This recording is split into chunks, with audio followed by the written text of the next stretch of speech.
Hey guys, today we'll be reading Charlie and the Great Glass Elevator on Chapter 2. Let's do this. Space Hotel USA. Mr. Wonka's Great Glass Elevator was not the only thing orbiting the Earth at that particular time. 2 days before the United States of America had successfully launched its first space hotel, a gigantic sausage-shaped capsule no less than 1,000 feet long. It was called Space Hotel USA, and it was the marvel of space age. It had inside it a tennis court, a swimming pool, a what does that say?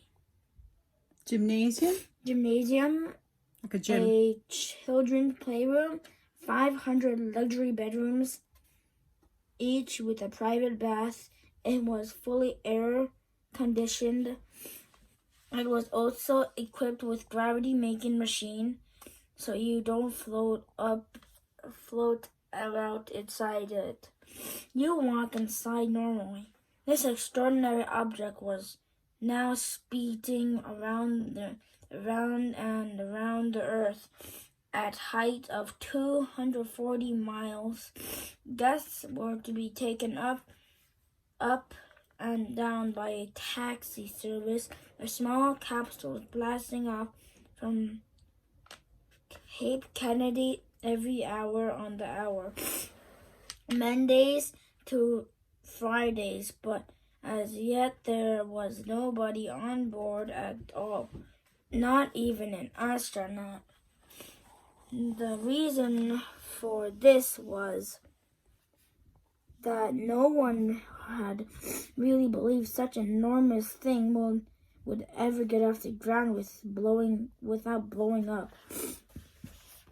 But the launching had been a great success, and now that the Space Hotel was safely in orbit, there was a tremendous hustle and bustle to send up the first guests. It was rumored that the President of the United States himself was going to be among the first to stay in the hotel. And of course, there was a mad rush of all other people across the world to book rooms. Several kings and queens had cabled the White House in Washington for reservations, and a Texas millionaire called Orson Cart, who was about to marry a Hollywood starlet called Helen Highwater, was offering $100,000 a day for the honeymoon suite. But you cannot send guests to a hotel unless there are lots of people to look after them. And that explains why there was yet another interesting orbiting the Earth. At that moment, there was a transport capsule containing the entire staff for Space Hotel USA.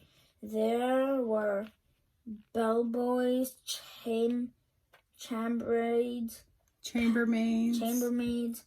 pastry chefs, and hall porters.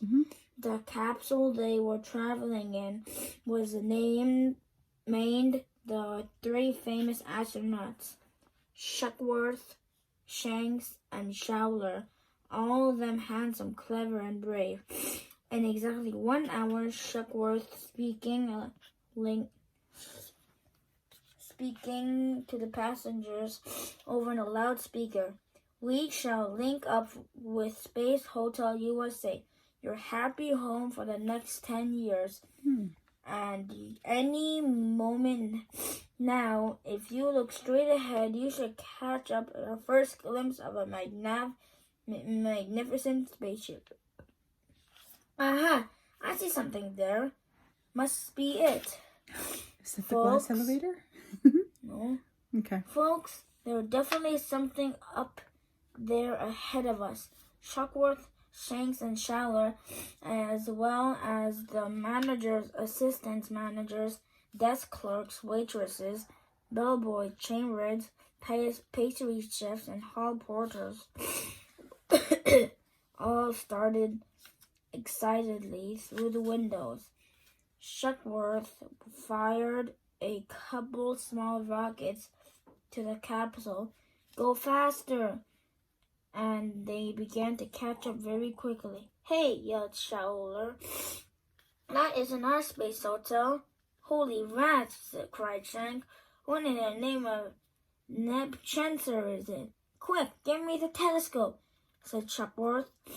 With one hand, he focused the telescope with the other.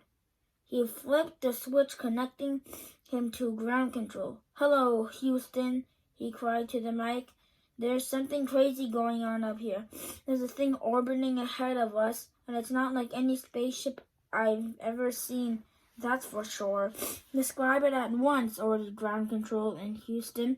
It's all made out of glass, and it's kind of square, and it's got lots of people inside it. They're all floating around like a fish, like in a fish tank. How many astronauts are on board? None, said Shuckworth. They can't possibly be astronauts. Why, what makes you say that? Because at least there's 3 of them are in night shirts. Don't be a fool, said Shuckworth, snapped ground control. Pull yourself together, man. This is serious. I swear it, cried poor Shuckworth. There's 3 of them in night shirts, 2 old women and 1 old man. I see them clearly. I can even see their faces. Jeepers, said they're older than most mooses. They're probably about 90 years old. Have you gone mad, Shuckworth? Shouted ground control. You'll fire. Give me Shanks. Shanks speaking, said Shanks. Now listen here, Houston. There's these 3 crazy old birds in night shirts floating around in this crazy glass box. And there's a funny little guy pointing with a beard wearing a black top hat, a plum-covered velvet tail, and a coat, and bottle green trousers. Stop! Screamed ground control. That's not all, said Shanks. There's also a little boy that's about 10 years old. That's no boy, you idiot, shouted ground control. That's an astronaut in disguise. It's a midget astronaut, dressed up as a little boy. These old people are astronauts too. They're all in disguise. But who are they? Cried Shanks. How the heck would I know? Said ground control. Are they heading for a space hotel? That's exactly where they're heading, cried Shanks. I can see the space hotel now, about a mile ahead. They're going to blow it up, yelled ground control. This is desperate. Suddenly the voice was cut off, and Shanks heard another quite different voice in his earphones. It was deep and rasping. I'll take charge of this, said the deep voice. Are you there, Shanks? Of course I am. Here, said Shanks, but how dare you butt in? How dare you butt in? Keep your big nose out of this. Who are you, anyway? The President of the United States, said the voice. And this is the Wizard of Oz, said Shanks. Who are you? Who? Are you kidding? Cut the piffle, Shanks, snapped the President. This is a national emergency. He was actually talking to the president. Yeah. He didn't know. Good grief, said Shanks, turning to Shuckworth and Shaoler. It's really the president It's really the president, Grillgrass himself. Well, hello there, Mr. President, sir. How are you doing today? How many people are there in the glass capsule? Rasped the president. 8, said Shanks, all floating. Floating? And that's it for today, guys. Bye. This is Charlie in the Great Glass Elevator. We'll read the other part later. Bye.